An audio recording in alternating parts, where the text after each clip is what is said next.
이정우가 심판의 석연찮은 오심으로 2경기 연속 홈런을 쳐내는 기록을 남기진 못했지만 여전히 3번 타자 중견수로 선발 출전하며 팀의 승리에 절대적으로 필요한 초특급 스타가 탄생했다는 현지 해설진의 평가를 따냈습니다. 1, 2주 잠깐 반짝하는 선수들은 있어도 이렇게 시즌 초반 내내 꾸준한 실력을 보이고 있다 보니 그의 삼진아웃 판정 시비에 대해 의문을 제기하며 대신 화내는 감독이나 해설진이 등장하는가 하면 이정우의 타격폼을 연구해 내년으로 다가온 2026 WBC 미국 국가대표팀 타격훈련에 참고하겠다는 대표팀 감독의 발언도 화제를 모았는데요.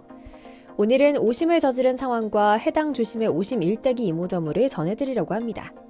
오늘은 이정우 선수의 지속된 활약을 둘러싼 미국의 관심 전체를 짚어드리려고 하는데요. 잠시 저희 광화문 브리핑 구독 설정도 부탁드려요.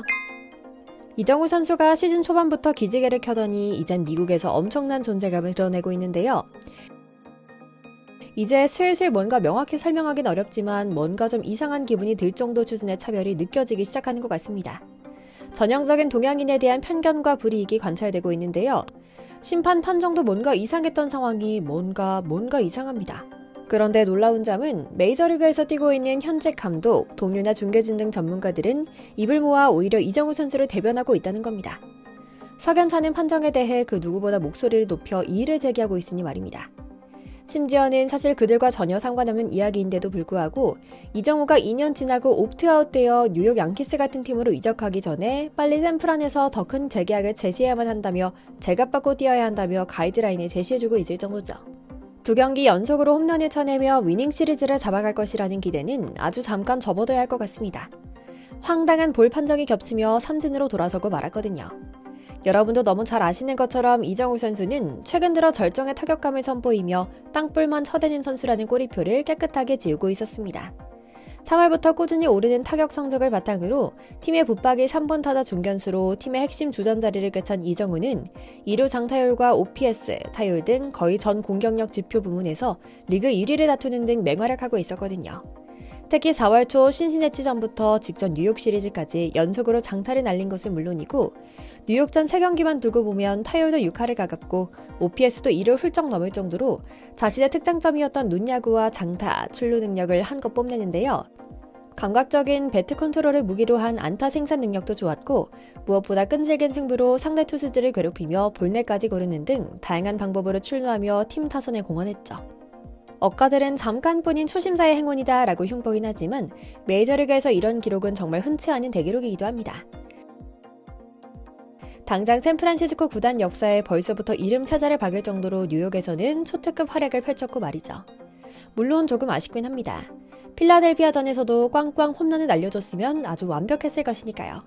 하지만 언젠가는 멈출 기록이라는 점에서 너무 크게 의미를 둘 필요는 없습니다. 하지만 그 과정에서 아쉬운 대목이 있었습니다. 납득하기 어려운 볼 카운트가 이어졌기 때문인데요. 5타수 무안타 3삼진에 그쳤던 것이죠.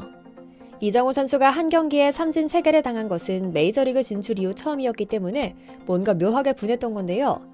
지난 월초 신시내티와의 경기에서 시작됐던 4경기 연속 안타 기록이 중단됐으며 시즌 타율은 3할 5푼 1리에서 3할 2푼 1리로 떨어지기도 했죠.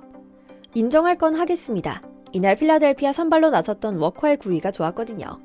특유의 묵직한 패스트볼도 좋았고 여기에 스플리터 등 변화구 낙폭 또한 뛰어났죠. 실제로 대구 출신 뷰캐넌이 필라델피아 마이너 계약을 맺고 호투했음에도 투수진이 워낙 짱짱해 제대로 된 콜업 기회 없이 한 번만 뛰고 다시 내려와야 했을 정도로 선수층이 아주 두터웠죠. 하지만 이번에는 좀 달랐습니다.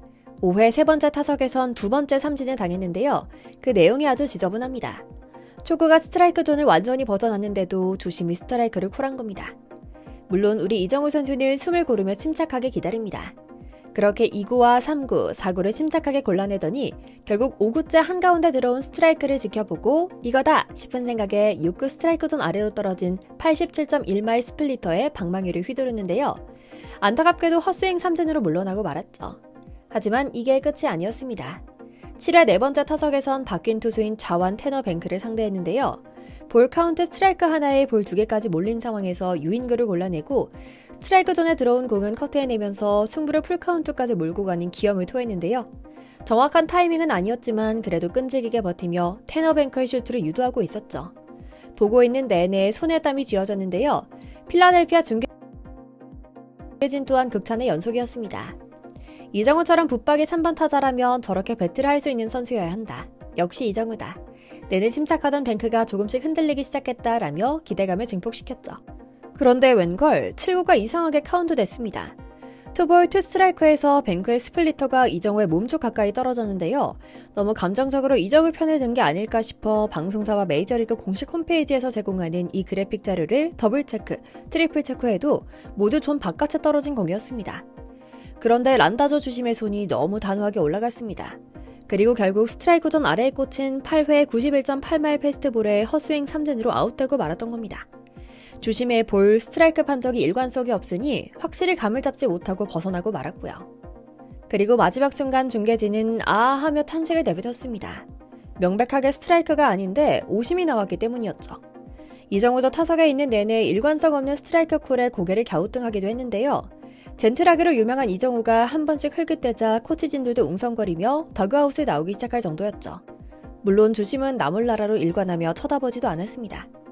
한국이나 미국이나 심판의 판정에 함부로 대들면 안 된다는 문화가 암묵적으로 있다 보니 그리고 특유의 멘탈 관리가 강점인 이정우도 어쩔 수 없이 아쉬움을 삼키는 수밖에 없었는데요.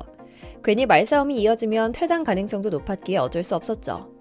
곧바로 다음 타석이 준비되고 있었기 때문에 중계진은 이 상황에 대해 길게 말을 이어가지 못했지만 이정우가 놀라서 당황했다. 정우리가 저 정도로 어이없어하는 것은 처음 본다. 나도 같은 심정이다. 저런 심판이 야구에 대한 젊은 세대들의 관심을 떨어뜨리는 주범이다 라는 짤막한 코멘트를 남겼죠. 몇 번의 타석에서 몇몇 논란의 공이 만약 볼 판정을 정당하게 받았다면 볼넷이나 다른 방법으로의 출루 가능성이 생기고 이정우도 감을 잡아 장타를 날렸을 수 있었습니다. 결과론적인 이야기지만 몇몇 타석을 놓쳤던 것을 생각하면 2경기 연속 홈런까지 날릴 산술적인 가능성도 생겨날 수 있었죠. 하지만 명백한 오심에 모든 게 날아갔습니다. 하지만 어쩔 수 없었습니다. 첨단 기술이 생겨나도 심판들의 권위는 하늘에서 내려오지 않고 있으니 말입니다. 그래서 조금 더 찾아보니 토니 란다조 주심은 원래부터 오심 전적이 낙낙하게 있는 심판이었습니다. 2011년부터 메이저리그 전체 심판 중에 가장 큰 스트라이크 존을 가진 심판이라는 조롱을 받고 있는 주심이기도 하죠. 11번 주심, 앞으로도 우리가 지켜봐야 할 것 같다는 생각이 드는데요. 필라델피아 홈 구장이니 어느 정도 어드밴티지를 감안할 수는 있겠지만 한국 팬 입장에선 결정적인 순간에 너무나 자명한 오심을 저지르니 당황해서 무슨 말이 나오지도 않는 상황이죠. 한편 그럼에도 불구하고 이정우는 저명한 야구 전문가들 사이에선 집중 연구 대상이 될 정도로 놀라운 존재감을 뽐내고 있습니다. 미 전역에 방송되는 MLB 네트워크는 전 메이저리거이자 지난 WBC에서 미국 대표팀 감독을 맡기도 했던 마크 데로사는 이정우의 이름도 정확히 발음하며 극찬합니다. 그는 특별한 선수다. 항상 스스로의 가치를 더하고 있다. KBO 리그에서 이미 30-30이 가능한 선수였고 진정한 5툴 플레이어의 면모를 제대로 보여줘왔다.